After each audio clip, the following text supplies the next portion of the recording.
Gabriela Ahí la Boquín. vemos, ¿Ahí me Gabriela. ven?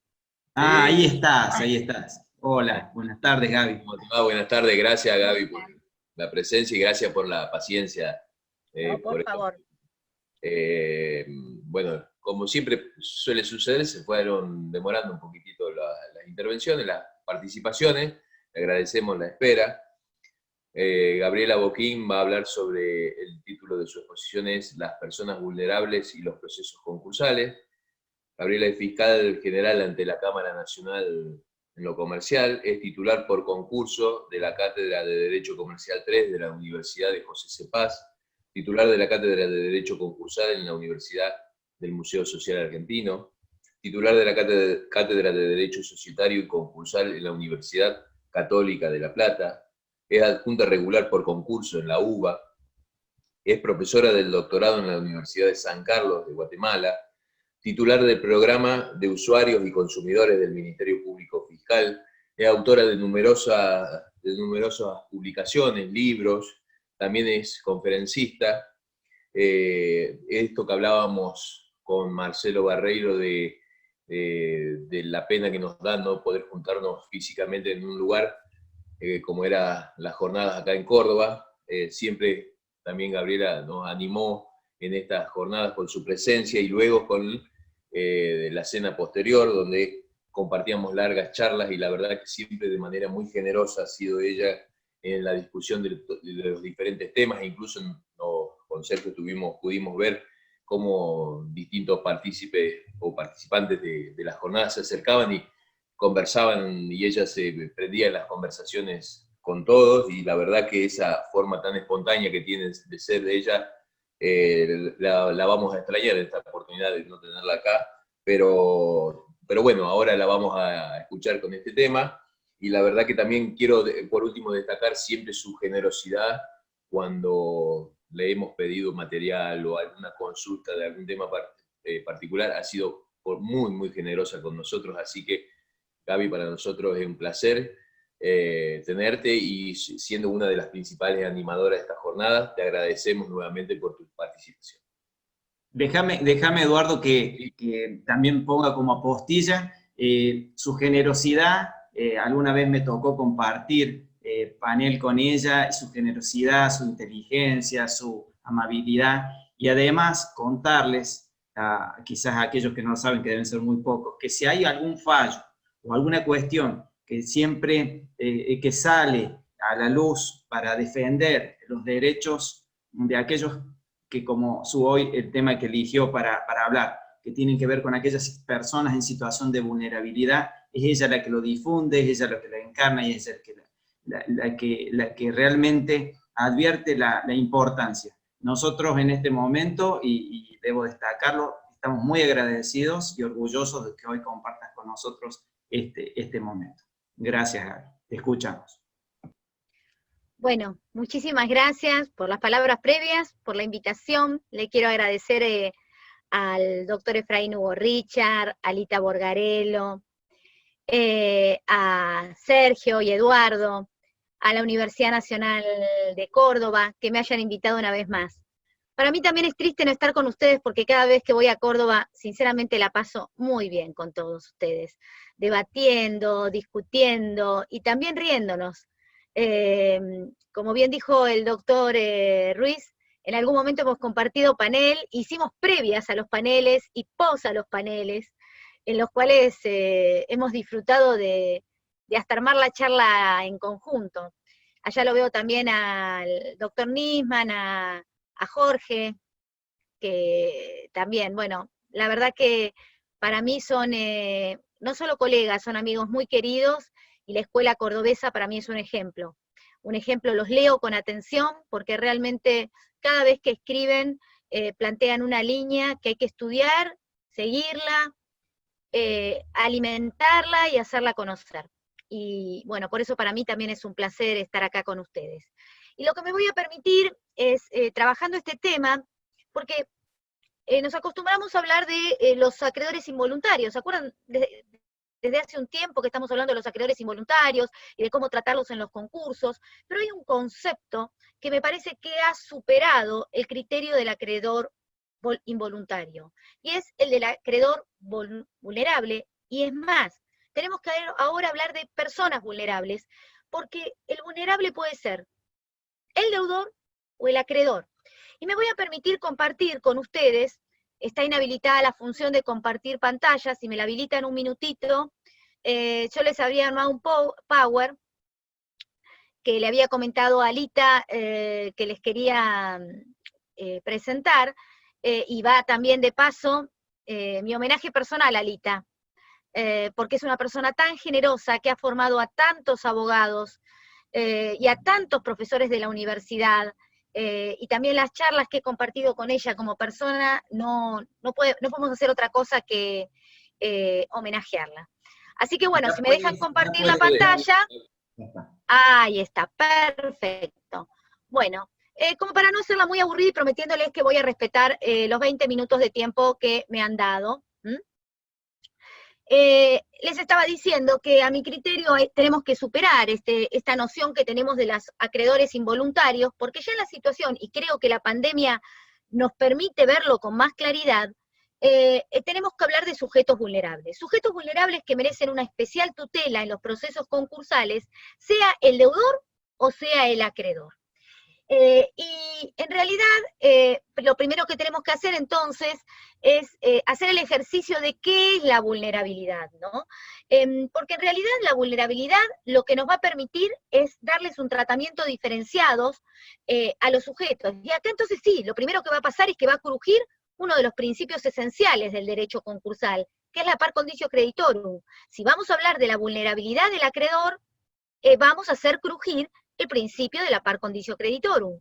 Y si vamos a hablar de la vulnerabilidad del deudor, capaz que lo que vamos a hacer crujir es uno de los principios que fundamentan el derecho concursal histórico, que es la satisfacción de los créditos.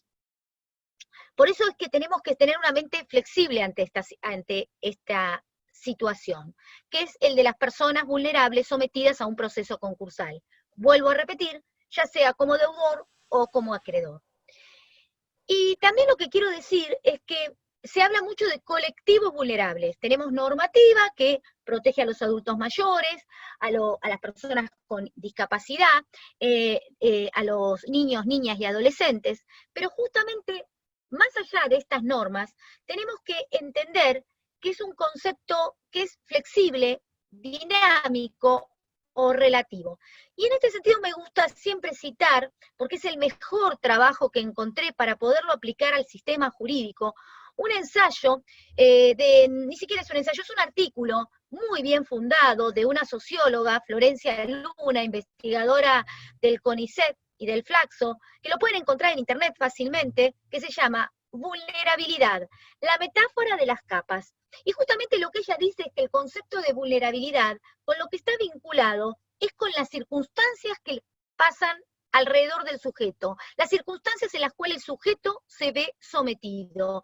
El contexto, tenemos que analizar el contexto. A ella no le gusta poner categorías o rótulos o poner, digamos, decir, bueno, hay colectivos vulnerables que de por sí necesitan protección. Yo creo que esto, para unirlo a los tratados de derechos humanos, tenemos que decir que hay colectivos que necesitan una protección por su especial vulnerabilidad, nadie le cabe duda de que un niño, una niña o un adolescente necesita de una protección especial y de una tutela especial y de una mirada especial de la legislación, pero por otro lado, ya estamos hablando de hipervulnerabilidad en algunos artículos y en algunos congresos. Y entonces poder ver que hay capas de vulnerabilidad nos va a permitir también poder ser flexibles a la hora de adaptar las normas que tenemos a los casos concretos.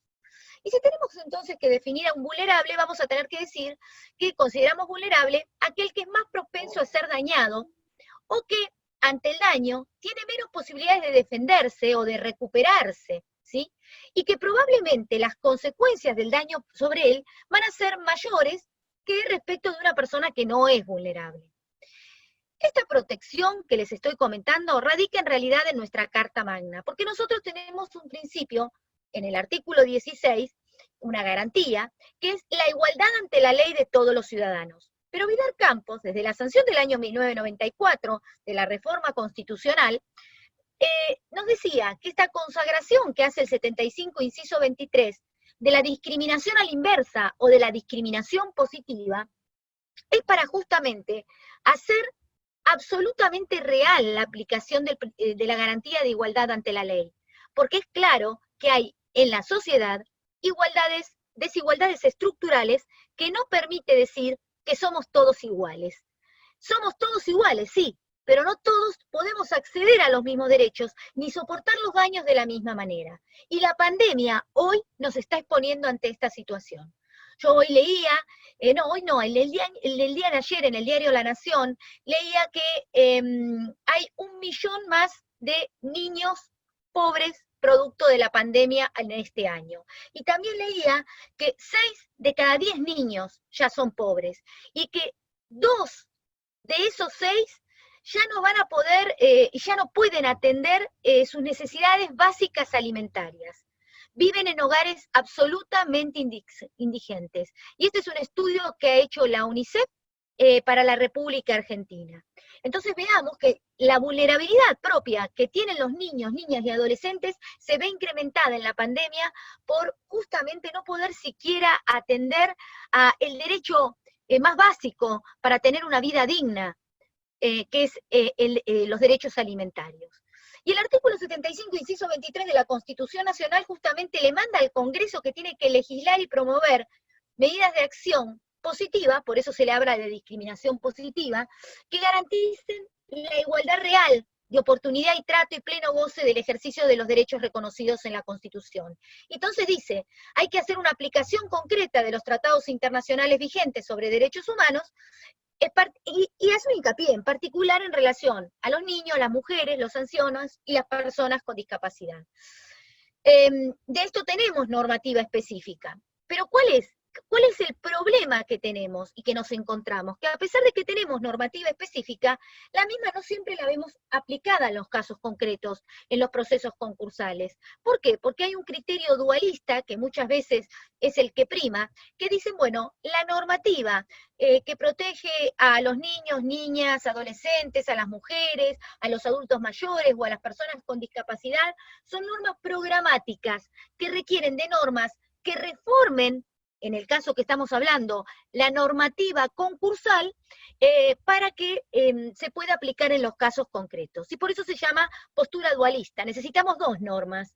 El Tratado de Derechos Humanos, ratificado por el Congreso de la Nación, que ya es norma supralegal de por sí, por esa ratificación que le ha dado el Congreso, y por otro lado una norma especial que modifique la ley especial que no contempla la cuestión de la vulnerabilidad de los sujetos contempladas por las normas de protección a estos colectivos de vulnerables. Y esto ya me parece entonces que es caer en una situación de no respetar los tratados de derechos humanos, ignorar lo que dice el artículo 2 desde hace 5 años del Código Civil y Comercial de la Nación, pero por sobre todas las cosas, no entender la manda del artículo 75, parágrafo 23 de nuestra Constitución Nacional. Y todo esto que les estoy comentando, en realidad surge del principio pro homine, consagrado en el Pacto de San José de Costa Rica, en la Declaración Universal de Derechos Humanos, en la Declaración Americana de Derechos y Deberes del Hombre, incorporado en todo el resto de los tratados de derechos humanos que producen un verdadero mandato internacional en el cual como país estamos comprometidos. Y cuando decimos que la República está comprometida al respeto de estos tratados, los cuales se ha ratificado, estamos hablando de que todo el Estado, y no estamos hablando solamente del Poder Ejecutivo, no solo estamos hablando del Congreso de la Nación, sino que también estamos hablando de que debemos comprometernos en su aplicación el Ministerio Público Fiscal, los Ministerios Públicos Fiscales y el Poder Judicial. Ahora, ¿cómo podemos aplicar en realidad este principio pro homine? Y tengamos en cuenta esto, porque si están en juego varias normas, la norma concursal, que no lo prevé, y otra que contenga una mayor protección, como pueden ser la normativa específica para las personas con discapacidad, la 27.760, bueno, vamos a aplicar la norma más favorable al individuo. Y si hay una sucesión de normas, entonces no va a regir el principio de norma posterior deroga la anterior, sino que se va a aplicar aquella norma más favorable. Es decir, hay una preferencia de norma y también tenemos que considerar que va a haber una preferencia de interpretación en favor de la persona más vulnerable. Todo esto se termina de garantizar con el principio de progresividad. Ahora, la Corte Suprema de Justicia de la Nación también está recogiendo el concepto de vulnerabilidad. Y a pesar que tenemos el caso de Asociación Francesa Filantrópica, que nos deja un gusto amargo respecto a la cuestión, porque justamente fue cuando la Corte se tuvo que pronunciar acerca de la protección de una persona vulnerable, un menor con discapacidad, que tenía un crédito quirografario y que no podía cobrarlo, porque estaba verificado, pero no lo podía cobrar porque en realidad en el proyecto de distribución no le correspondía cobrar nada porque los bienes no alcanzaban. Lo que dijo la Corte, 3-2, en ese momento hubo una mayoría integrada por el doctor Rosenkraft, la doctora Hayton y el doctor Lorenzetti, dijeron en ese caso propiamente que el criterio era, que tenía que haber una norma específica que reglamentara la normativa que protege a las personas con discapacidad y que específicamente modificara la ley de concursos.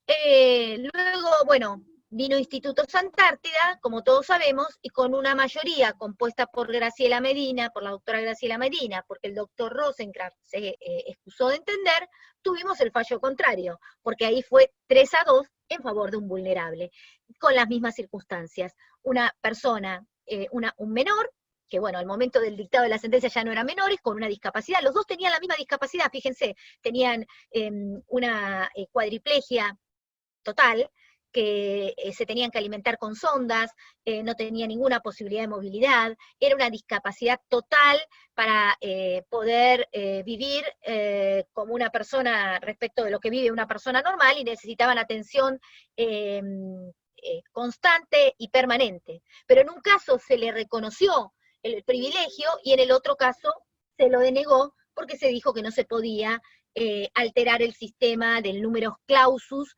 de privilegios de la ley de concursos. Pero lo que llama la atención es que en el caso García María Isabel, que es una acción declarativa, en marzo del 2019, la Corte Suprema de Justicia trae el concepto de vulnerabilidad para reconocerle, no en un caso concursal, pero los invito a leerlo, porque ahí trata bien el tema, diciéndole que tenían en cuenta para sacarla, o para considerar, en realidad era un tema previsional, ¿no? Para sacarla del régimen previsional común, que aparte de ser un adulto mayor, era un adulto mayor enfermo, con lo cual su especial condición de vulnerabilidad obligaba a atender la situación de manera distinta como había estado dispuesta, y declaró la inconstitucionalidad del sistema respecto de ella. Y fíjense que este es un fallo posterior a Asociación Francesa Filantrópica. Si bien no es propiamente del tema concursal. Si tenemos legislación de vulnerables, sí tenemos. Primero que tenemos las 100 reglas de Brasilia sobre acceso a la justicia, que fueron tomadas por la acordada 5 del 2009 de la Corte Suprema de Justicia de la Nación, y también por el Ministerio Público Fiscal. Y hoy por hoy tenemos un proyecto de Código de Defensa del Consumidor que ya nos habla de hipervulnerables. Es un proyecto, pero quiero decir, la legislación está empezando a traer en su normativa el concepto de vulnerabilidad. La Ley Orgánica del Ministerio Público Fiscal de la Nación, que en el artículo 2, inciso E, justamente exige una intervención necesaria cuando se encuentra afectado el acceso a la justicia por la especial vulnerabilidad de las partes. También después habla de cuando hay una verdadera asimetría entre las partes. Y si vamos a legislación vieja, de etapa de emergencia del año 2002, una emergencia muy diferente a la que estamos viviendo hoy, la ley 25.587, si ustedes se acuerdan, es aquella que establecía un límite para trabarle medidas cautelales al Estado Nacional respecto de las entidades financieras, de seguros y mutuales, exceptuaba del régimen a aquellas personas que reclamasen el derecho a poder trabar medidas cautelares, que tuviesen en riesgo su vida, su salud o su integridad física, o fueran mayores de 75 años. En definitiva, no había un concepto de vulnerabilidad, pero se estaba protegiendo situaciones. Las 100 reglas de Brasilia, les quiero aclarar que si bien están relacionadas a garantizar un acceso a la justicia a los sujetos vulnerables, dice que justamente el sistema de justicia se debe configurar como un instrumento para la defensa efectiva de los derechos de las personas en condiciones de vulnerabilidad.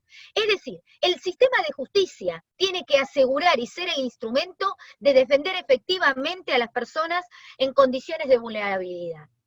Y la legislación reciente que tenemos, fíjense, esta dictada en el marco de la emergencia de la pandemia, el decreto 320 establece en el artículo 10 que si bien están congelados los alquileres, para los casos de vulnerabilidad del locador, si este depende del canon locativo para cubrir sus necesidades básicas, no hay congelamiento de alquileres.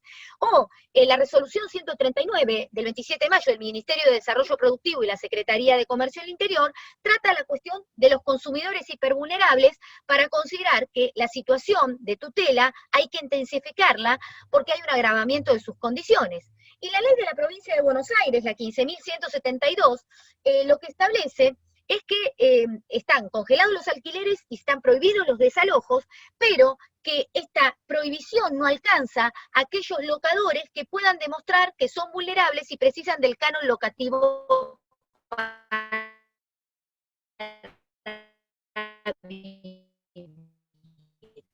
para vivir ellos y su núcleo familiar. El informe que podemos leer del Observatorio de Deuda Social de la UCA, en realidad tenemos que los más perjudicados con la pandemia son aquellas personas que están bajo la línea de pobreza y los que tienen niños en su hogar. Y la situación se agrava aún más en el conurbano o en aquellos lugares en donde hay asentamientos populares y hay hogares con niños.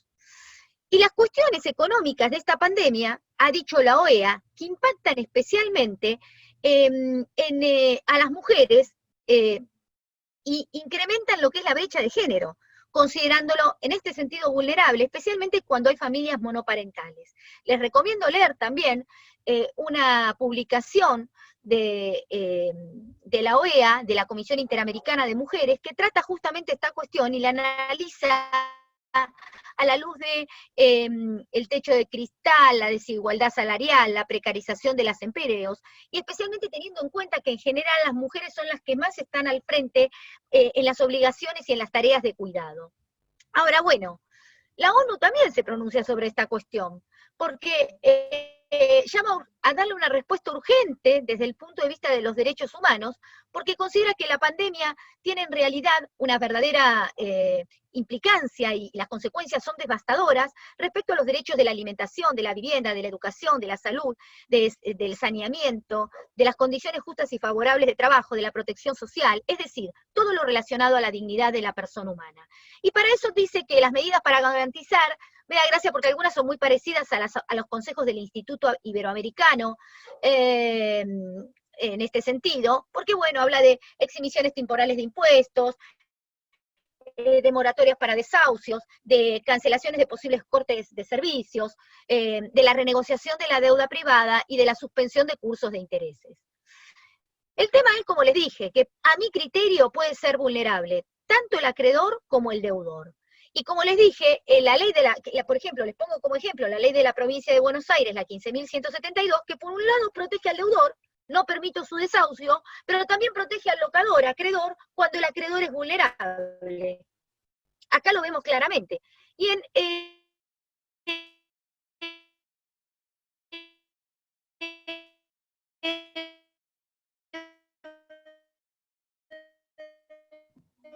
en los concursos, ¿qué nos pasa? Claramente se ha acentuado en estos tiempos, y en los procesos concursales lo vamos a vivenciar mucho más.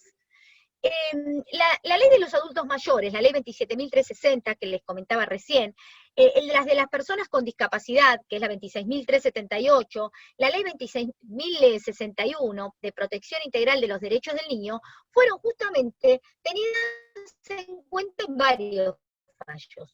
Uno que les pongo es la Cámara Nacional Comercial, la Sala C, en el caso de la economía comercial con Tules, le permitió un pronto pago a un crédito que era quirografario, pero por tratarse de una persona adulta mayor, pero que encima estaba enferma. Justamente le dio el pronto pago para que pudiera tener o paliar su situación de enfermedad de una manera digna.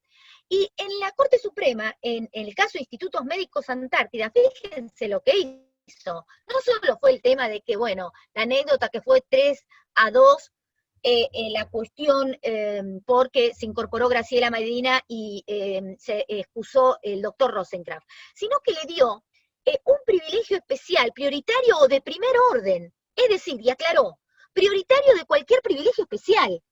Lo puso al acreedor, en este caso, un menor con discapacidad, con un crédito quirografario, por sobre cualquier privilegio, por sobre cualquier crédito. Yo les diría, por sobre aún los gastos del 244, que nosotros los consideramos por allá arriba, porque le estableció un primer orden de cobro. No se quedó nada más con el criterio de declarar la inconstitucionalidad. Mientras tanto, en tribunales también les quiero decir que la Cámara Comercial tuvo en cuenta, por ejemplo, la protección de la vivienda suspendiendo la subasta en un caso de un adulto mayor, en el caso Vallejos. Yo les pongo los datos ahí, si alguno después quiere, yo le mando los fallos, le mando los dictámenes. La suspensión de la subasta también en caso de menores, en el caso Balbi, les cuento que todos estos eran quiebras en donde la vivienda era desapoderada y se tenía que subastar. Y se ordenó la suspensión de la subasta hasta que se escuchara al defensor y se encontrara una solución para una vivienda adecuada para estas personas que iban a ser desalojadas por el desapoderamiento propio del artículo 108 de la ley de concursos. No eran viviendas que estaban protegidas bajo el sistema del régimen de protección que prevé el Código Civil y Comercial de la Nación. Y fíjense este caso también de protección, porque estos son todas cosas de protección al deudor, no del acreedor. Recién vimos los de protección al acreedor, ahora estamos viendo la protección del deudor vulnerable. Fíjense el caso Machi. El caso Machi es uno de los que más me gusta, porque el caso Machi pasó por todas las situaciones. Machi primero, en un primer momento, les cuento que es un adulto mayor de más de 80 años, que le remataban su vivienda. La Sala A consideró que, bueno, tenía que ser desapoderado y se debía rematar la vivienda. Pero luego, también, en este caso, este señor tenía para cobrar unos honorarios pendientes por una locación de obra. Por supuesto que esto fue desapoderado, porque eran parte de los bienes, eran créditos que estaban sujetos al desapoderamiento conforme las previsiones del 107 y del 108. ¿Y qué fue lo que se hizo en el caso Machi? En el caso Machi se habló de una cuota de resguardo. Una cuota de resguardo asimilándolo a que había una porción de esos, porque no tenía otro ingreso este señor. Encima de ser un adulto mayor, estaba enfermo. Y en este caso, se le permitió esta cuota de resguardo que encima, a medida que su enfermedad fue avanzando, en diversos fallos se le fue incrementando. Y empezó en un 15, pasó al 20 y siguió a un 35%. Es decir, que un bien que estaba sujeto a desapoderamiento dejó de estarlo para asegurarle una vida digna al fallido durante el trámite del proceso de quiebra. Y en el caso Monarca, en realidad, también se frenó el desalojo de una vivienda que había sido subastada en el marco de una quiebra, pero en la misma vivía un adulto mayor. Y se dijo, por más que haya un comprador, y el derecho de propiedad del comprador de usar y usufructuar del bien es un derecho consagrado en nuestra Constitución Nacional, por el derecho de propiedad, por la garantía del derecho de propiedad, no está por sobre el derecho a tener una vida digna, porque este adulto mayor, si no va a quedar en un total desamparo, va a quedar en una situación de calle, y esta situación debe prevalecer el cuidado de estas y goce que tiene el comprador en subasta. Y entonces lo que se ordena es que la ciudad de Buenos Aires se haga cargo de obtener una solución para proteger al adulto mayor y darle una vivienda digna, y luego de que esté asegurada esa vivienda digna, pudiera procederse a el desahucio, el desalojo, o que dejara la vivienda. Les quiero aclarar que en este caso, por otro lado, se habían rematado todos los bienes de la señora Monarca y quedaban, era muy probable que quedara un saldo. Entonces decían, ¿para qué vamos a producir el desalojo ahora si cuando termine el proyecto de distribución va a haber un saldo? Con esto va a poder alquilar, y producir el desahucio ahora implicaría generarle un daño a un sujeto vulnerable imposible de subsanar con posterioridad. Lo otro que les quiero decir, y con esto voy a finalizar, para tratar de cumplir con mi tiempo. ¿Estoy muy mal con el tiempo? ¿Sí? ¿Estoy mal con el tiempo? Más o menos. Termino con esto. Prometo terminar con esto. El artículo 4 de la ley esta del proyecto de la Ley de Sostenimiento de la Actividad Económica en el marco de la emergencia sanitaria, COVID-19, emergencia para procesos, concursos y preventivos y quiebras, tiene también esta mirada del vulnerable sin decir. Porque cuando el propio deudor sin actividad empresarial le ordena al juez adoptar las medidas conducentes para la rehabilitación y protección de su dignidad y la defensa y el resguardo de su grupo familiar. Entonces, acá el juez va a encontrar con un tema, sí, artículo 236 de la Ley de Concursos. Es un año. ¿Y entonces qué? ¿Lo voy a tener inhabilitado un año cuando la norma me dice que tengo que adoptar las medidas conducentes para su rehabilitación? Señores, yo creo que el 236 mismo tiene la respuesta. En el segundo párrafo, cuando dice que se puede prolongar, en caso de que sea sometido a proceso penal, o acotar la inhabilitación. Y yo creo que en estos casos lo que nos está diciendo esta normativa de emergencia es que hagamos uso de ese segundo párrafo del 236, que yo casi no lo vi usar nunca, que es acotar ese plazo. ¿Y por qué no rehabilitarlo de inmediato? Yo entiendo que muchos dirán, ojo, el problema es el 107, porque el 107 dice que el sujeto queda desapoderado de sus bienes y de los bienes existentes al momento del decreto, hasta un año, hasta el momento de su rehabilitación. Pero siempre dije, ese artículo es defectuoso, porque no tenemos un sistema de rehabilitación en nuestro sistema legal. Y por otro lado, si lo entendemos literalmente, podemos dejar desapoderado de bienes a un sujeto por un tiempo indeterminado, si es sometido a un proceso penal, cuando luego eso puede ser sobreseído en ese juicio penal, y entonces haberlo desapoderado y liquidado un montón de bienes que nunca debió haber sido desapoderado. Una correcta interpretación de esa norma es que el desapoderamiento en realidad no puede ir ligado a la rehabilitación. Podemos decir que el sujeto está desapoderado de sus bienes y de los que adquiere hasta un año después, sí, eso podría ser una interpretación adecuada, pero creo que ahora la demanda ante la emergencia sanitaria es diferente, porque tenemos que proteger la dignidad del sujeto y la de su grupo familiar. Soluciones entonces, garantizar el acceso a la justicia, tener una respuesta ágil y acorde a todos los reclamos, tener una mirada de la protección de la vivienda única, que en realidad está protegida por varios tratados de derechos humanos, todos ratificados por el Congreso de nuestra nación. Velar por la aplicación entonces de estos tratados y hacer operativo al juez de equidad, un juez de equidad proactivo, que pueda dar solución a estas cuestiones y generar una verdadera igualdad sustancial y real, no solo ilusoria, para los sujetos vulnerables. Gracias. Muchas gracias, un aplauso grande, Gabriela. Y gracias por la paciencia, si me excedí del tiempo. Ha sido realmente excelente, como siempre.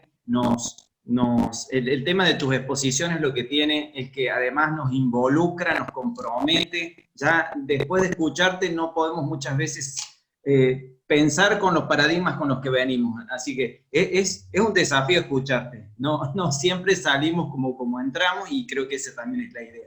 Gracias, Gaby. Hay varias preguntas, tanto en el chat como también en el YouTube. Así que ya luego vamos a tratar de hacerlas.